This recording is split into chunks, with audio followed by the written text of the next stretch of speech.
This is Profit from the Inside with Joel Block. Strategies to give your business the inside track. And now, here's your host, Joel Block.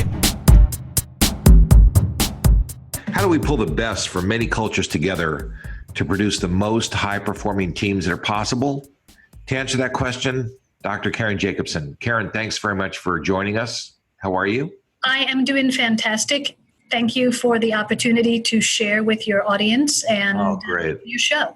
Great. Well, thanks very much. You have a fascinating international background, and there is so much that you've taken. I just know from talking to you from the experiences that you've had, but you formulated that into a process that people can emulate or duplicate.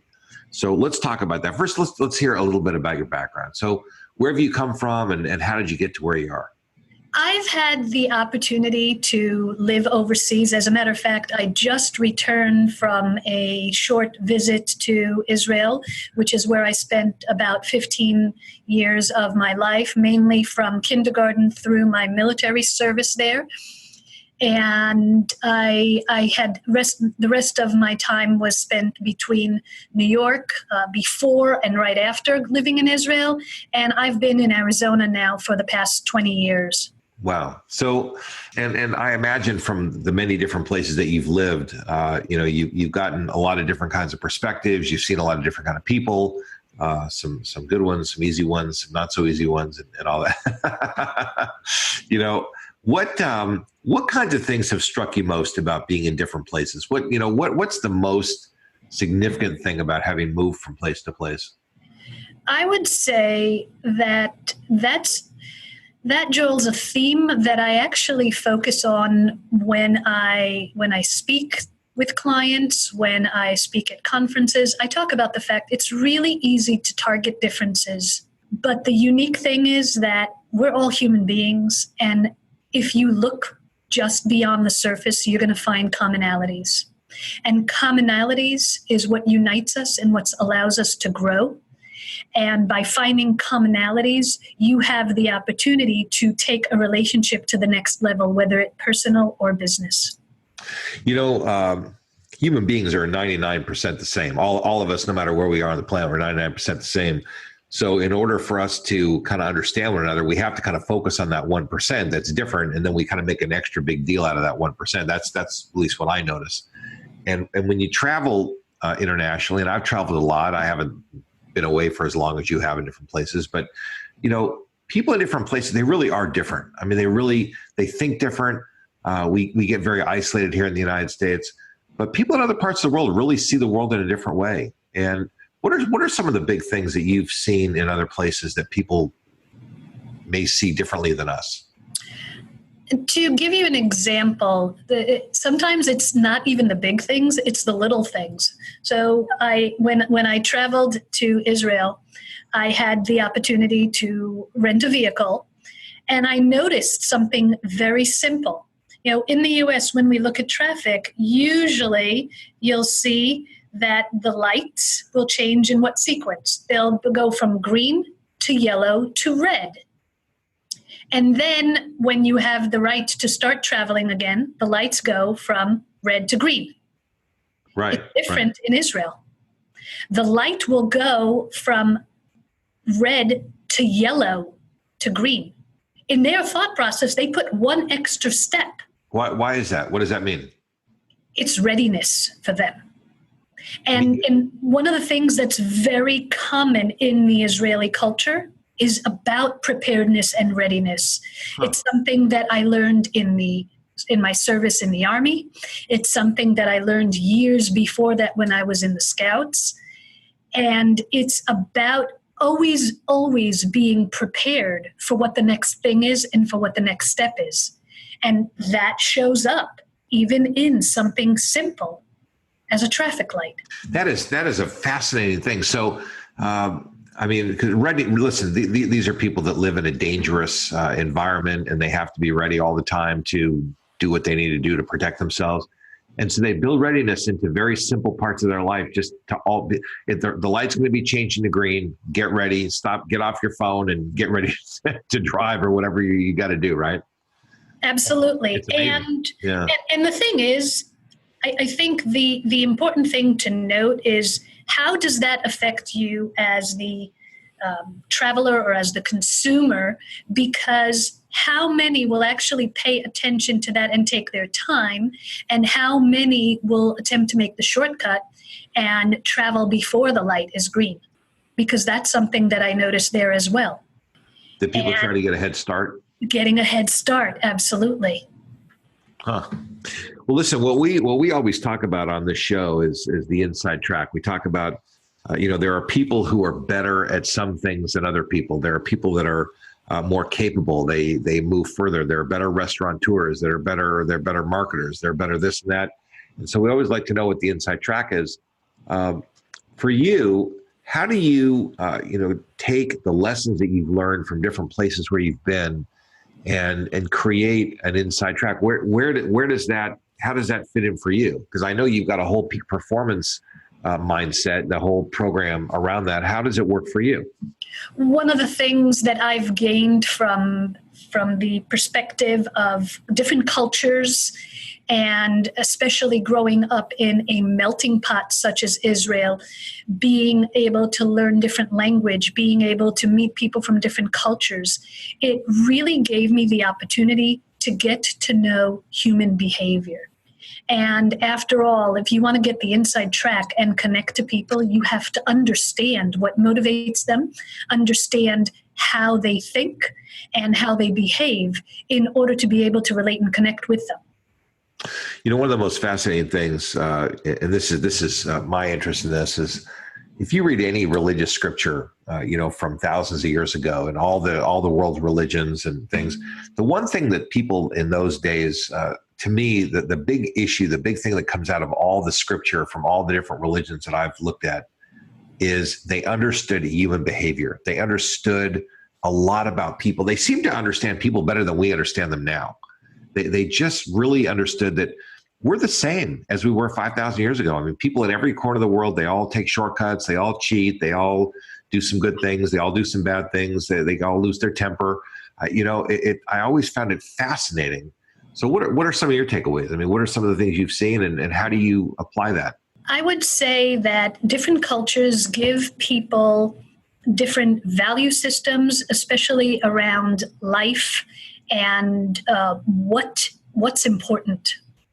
As an example, especially going back now after having lived back in the States for so many years and going back to Israel and visiting some old friends from the military and listening to the view. I mean, I go out there and I walk into a mall and I see a lot of American stores. And in a certain aspect, Israel, there's aspects and dimensions, especially economically, where they're looking to almost attempt to live a common lifestyle that's lived here, as far as being almost like a 51st state. So I walked in and there's North Face and there's Aldo and Nine West and other, and McDonald's. Of course, it's kosher there. But the point is, what they look for in life is different, because while there still is this aspect of living quality of life and looking for material things, the value is in safety, the value is in family, the value is in community at a much different level than it might be here. Well, how is it different? So, for example, Asian culture is quite different. It's interesting you bring this up because human beings, behaviorally, we are really kind of all the same for thousands of years. But the value system, the part you're bringing up, is really different from different parts of the globe. Some cultures value life higher than others. Some value family higher than others. Some value different kinds of human relationships higher than others. How does in the Middle East, the part of the Middle East where you've been, how does that part of the world work? What do they look at? They value people, friendship, connections, and community. To give you the example, when I was in the Army and we were a youth group that was going to a young settlement and we were going to develop a new community. Well, we have a group and they just added me to that. That group is still connected 30 plus years later.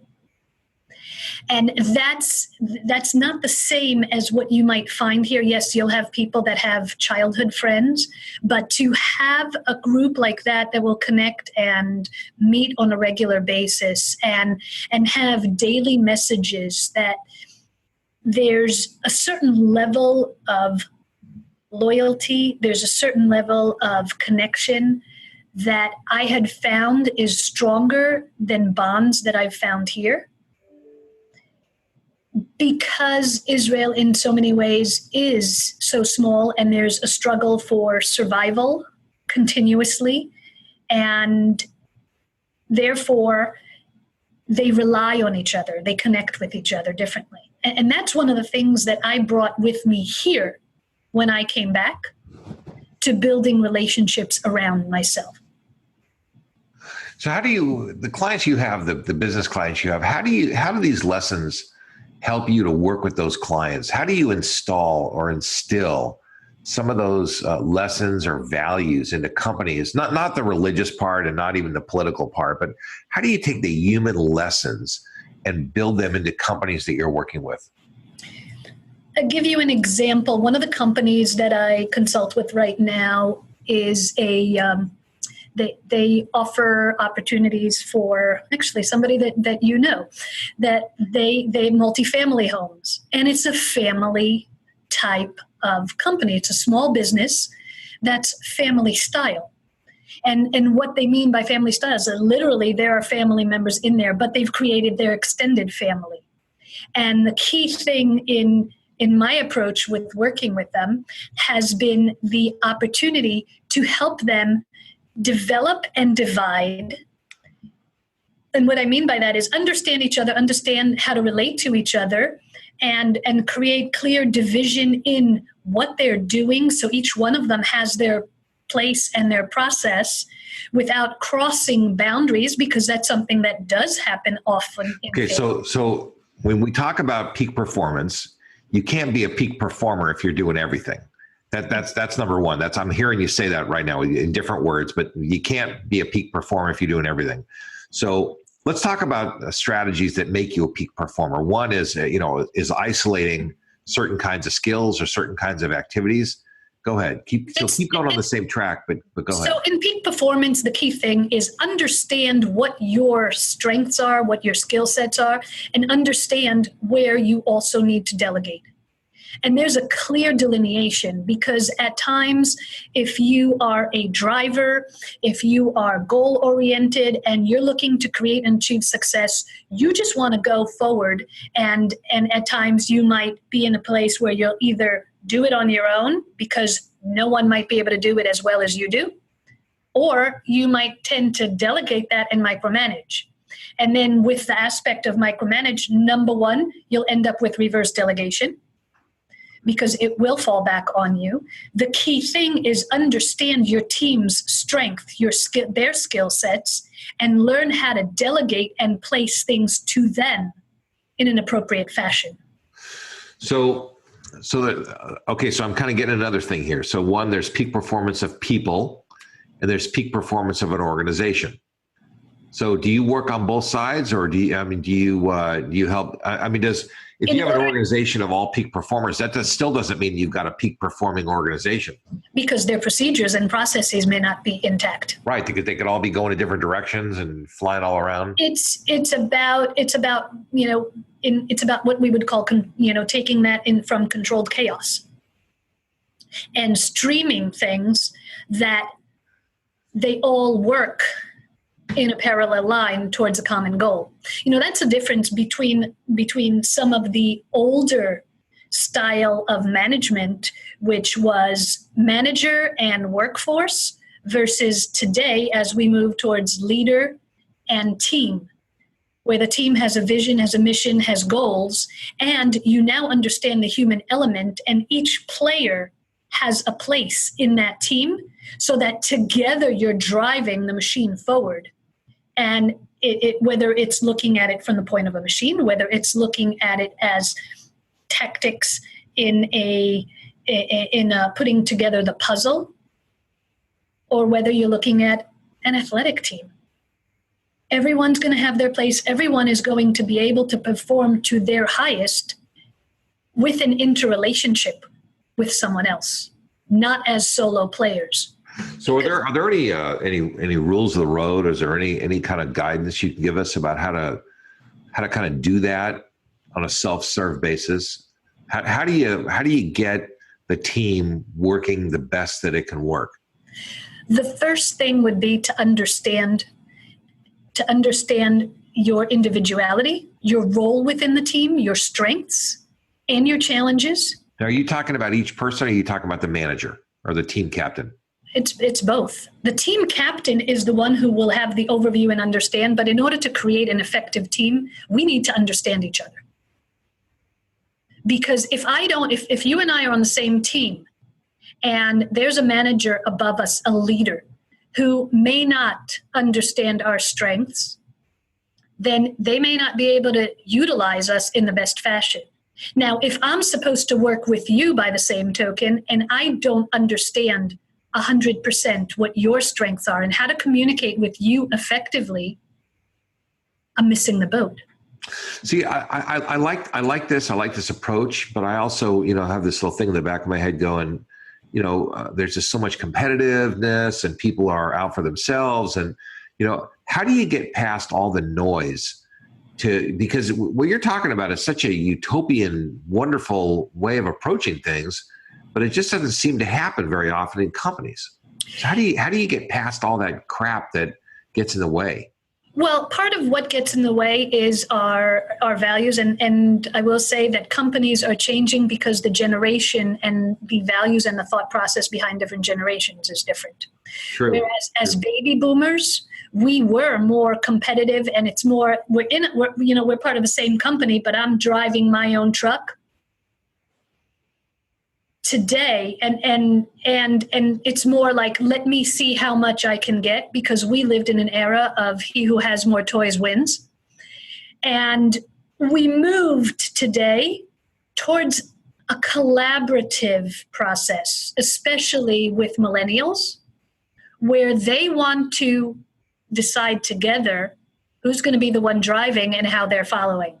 So they are more cooperative in nature, whereas we might have been, as baby boomers, more competitive in nature. And as the reins are flipping, companies are changing. And for a company who wants to stay a high-performing company and wants to be able to continue to progress, the only way to be able to do that is to understand how the world has changed and adapt. So one of the key things, as we were talking about before, that not just the knowledge and the understanding of who you are and what your personality is, but your ability to adapt and change. Because if you cannot adapt and change to the world that's changing around you, you're not going to survive as a company, as a business in this world. This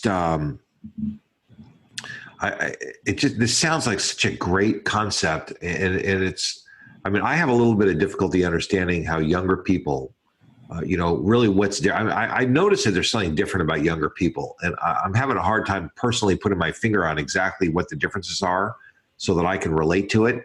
And I'm sure there's a lot of, older people that work with younger people and probably have the same concern. What's different about younger people than our generation? One of the key things is how they were brought up. Whereas many of us, whether it was when we're looking at the generational differences, whether it's the traditionalists, the baby boomers, and even the Gen Xers, we were brought up with mostly us and above us. First of all, everything was manual. Remember, there was no technology. When we had a typewriter, and then later on when they introduced the word processor, that was a huge thing. But now every process is automated. Now you're going to change the speed of response. So the thought process that we had, that in order to achieve something, you needed to spend hours upon hours upon hours, has changed. Now, you can today be effective and efficient with less time, with a little bit more technology, and still create that balance.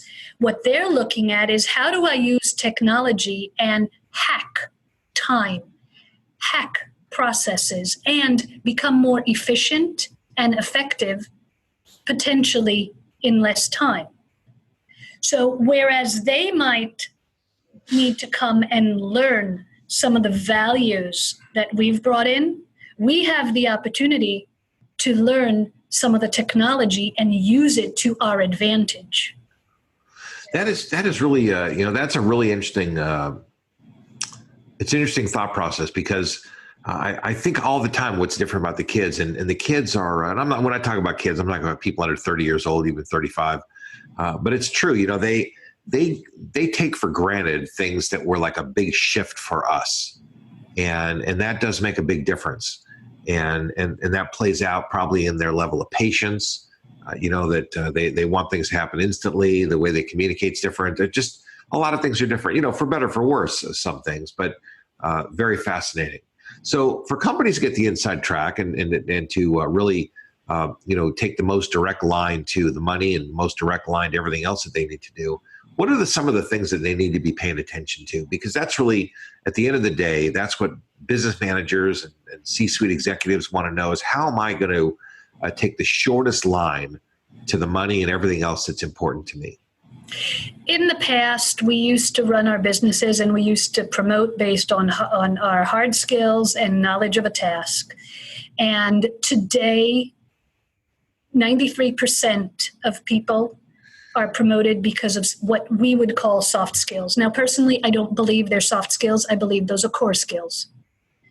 For example, give us some. I would say being able to lead people is not a soft skill. Being able to speak to someone and motivate them and help them become more efficient, more effective is a core skill. Those are things that personally, in my belief system, should actually be taught at school. And we should grow up learning these things, learning human behavior, you're learning human motivation, and we don't. And while we might have swung the pendulum a little bit too far with some of the sensitivity training, there's still validity in the fact that some people, as an example, are going to be motivated by the stick. Some people will be motivated by the carrot. You have to understand the difference. An effective leader will understand their people and know when to use the carrot or the stick, and not use the process, but adapt the process. I love that. I think that's awesome. I mean, that makes so much sense to me. I happen to also agree that, that those basic skills, what you call core skills, they're soft because you don't get a degree in those things, but they're mandatory. They're in fact, when I lecture in universities, I do some pro bono work in universities and talk to kids and things. And, what I tell young people is, listen, you need, number one, you need to try different departments in a company for the first several years of your career. For the first, till you're 35 years old, you need to move around. But after a while, you need to really get focused. You need to really kind of zero in after a while on some particular thing. But you have to be good at many different things beside whatever your core skill is. At the end of the day, after you've been an attorney or a CPA or whatever you are for 10 years or so, it's not about technical skills anymore. It becomes entirely about your ability to get people to move. I mean, what's the job of a salesperson? A salesperson's only job is to get someone to say yes. That's it. It's all about it's behavior. It's behavior. Because saying yes is not a logical process. It's an emotional process that gets it's both. It's both. There's some logic and there's some emotion, and you kind of weave these things together like a braid, and you get people to kind of follow along. But it's, those skills are really, they're undervalued in our United States system. And I think that that's what we were talking earlier about scriptures and different things. Those people from thousands of years ago understood people better than us. And we need to really understand people, to really have the inside track and take the shortest line to the money and everything else. You really do have to understand people, because when you understand, and that's what we're talking about, peak performance, is your understanding of people from different cultures, different places. It gives you an edge. and people need to bring every tool they have in their toolbox to the table. One of the things that, and it's interesting because I've come from the other side. When I was growing up in Israel, and I later on was a non-commissioned officer in the Army, and everything that I learned there was, follow the book, follow the rules, and it was very black and white. And coming back, when I came back to the States, and then I later on had started my chiropractic practice, the way I ran my business was in that fashion. And I had realized that with some it worked, with some it didn't work. And at times with those that it didn't work, it even pushed certain people away. And my mindset at the time was just keep on moving forward. If they're not going to follow, they're not going to follow. However, several years later, when I really started digging into other aspects of human behavior and emotional intelligence, and on top of that, when I started competing in Latin ballroom, and learn aspects of performance and communication on a different level, I really had come to the conclusion that in order to be an effective leader, you have to be able to have both your strategy and your finesse. This is really kind of reading between the lines here. This really, the emotional intelligence piece really pops to the surface because, being a great leader is really all about interpersonal skills, not about mushy skills, but about, really understanding people, being sensitive to people, and really kind of bringing the best out of people. And those are not things that everybody's able to do. I remember in one of the trainings that I delivered, I was sitting, I walked into the room, there were six captains from Nevada firefighters who were all retired military. And one of them who was struggling with the fact when we started talking about empathy. And he's like, well, I don't want to walk on eggshells with anybody. And I said, Carl, you're not walking. And I said, did I ask you to walk on eggshells? He goes, no. I said, and the truth is that not everything in life is black and white. And he looks and he goes, well, in my world it is. I said, I know that, but what if it wasn't? Because if you're here because you want to become a better leader, a more effective leader, and being able to mentor your team as well as work with your assistant, who was clearly different and more emotional. I said, well, when do you want to do that? He goes, well, now. And I had asked the room permission to work with him and take him through a breakthrough. And the truth is, we worked right there, and it was something very simple. I said, Carl, what color shirt are you wearing? He's like, dark blue. I said, Chris, who's sitting next to you, what color shirt is he wearing? Black. Ronnie, sitting over there, what color shirt is she wearing? Black. I said, what color sweater am I wearing? I said, black. I said, are they all the same black? And he said, no, they're different shades of black. And I stopped and I looked at him and I said, oh, in other words, even black has different shades. And he looked back at me, and I'm not going to repeat the look and probably what he really wanted to say, because he looked at me and he smirked. He goes, uh-huh. And by 2 hours later, at the end of the day, we had an activity. And in the activity, the group that he was with, they had to lead, and they had to discipline an employee that was not following the rules. And he said to me, he goes, Karen, the old Carl would have not had any understanding to the situation this guy's in. And I would have thrown the book at him. But I now understand that what might seem one way to me is not the same for somebody else. And it does not mean I have to walk on eggshells. Listen, first of all, I love the metaphor. I love the training, the breakthrough. That was awesome. And what it really says is that you really, you're back to where you going into many cultures and being in different places. What it really says is that, having perspective of many different things works to your great advantage. And whether we've traveled or whether we haven't traveled, we can read, we can listen to podcasts and other shows, and we can get perspectives of different people. We have to take different perspectives into account to be the most effective people we can. And that's the way we take the inside track, is by really, learning to be effective leaders and being sensitive to the issues that other people are concerned about, and being empathetic about it. I guess that's important. Yes, and you don't have to travel around the world for that. And you don't actually even have to live in a different culture. You have to be attentive and be open-minded enough to understand that there is not one reality, my reality. There's a different, I often give the metaphor. I live in Arizona, the Grand Canyon state. And when you travel and you're in the Grand Canyon, you look through these scopes. They have points, different lookout points. Yeah. And I could be standing here and saying, Joel, you've got to see this. I see the beautiful, I'm on the south side of the rim, and I'm looking towards the north rim, and it's amazing, and you have to see this. Now I'm on the phone with you, and you're on the north rim. You're not seeing the same thing.